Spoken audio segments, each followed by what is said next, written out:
Hey, Vsauce, Charles here. Who is Darwin? You might be thinking, the father of all biology, man, he must have just been some child prodigy. I like bugs. My father didn't really care that much about my passion for bugs and nature, so he sent me to medical school. Ugh. So I said, screw all that junk, I'm gonna go study taxidermy under John Edmonstone. Safe to say my dad wasn't really a fan of that. He sent me to Cambridge.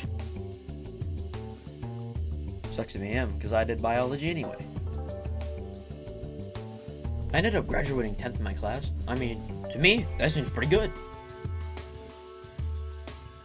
After graduating, I went on a little trip to Wales, and when I came back, I had this little job opportunity. They wanted me to be a biologist on the HMS Beagle for 2 years. 4 weeks later, I was off to South America. It was then I realized these animals over here are almost like the animals over in Europe, but they're different, but they're like similar. It was also there where I proved the theory that geological forces could shift landscapes. That's a different story for another time. I ended up going to the Galapagos Islands, where I found out that birds were completely similar, but had different characteristics. After 5 years, I finally made it back to England, where I published my On the Origin of Species. In it, I talked about organic evolution, and that all plants and animals evolved over time. I also talked about the survival of the fittest.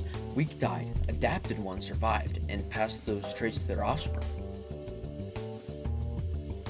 All these little points come together to show that evolution could be a theory to why we exist today. I'll talk about this more in my other book, The Descent of Man.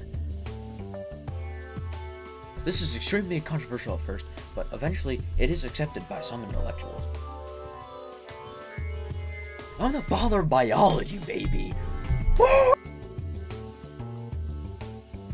Come on, we all know that you couldn't have done anything without me.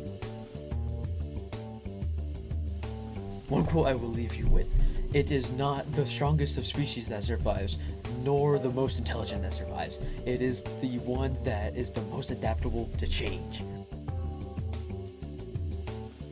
I'm basically him. Why wouldn't you vote for me? Oh, and that Karl Marx guy? He is a nobody.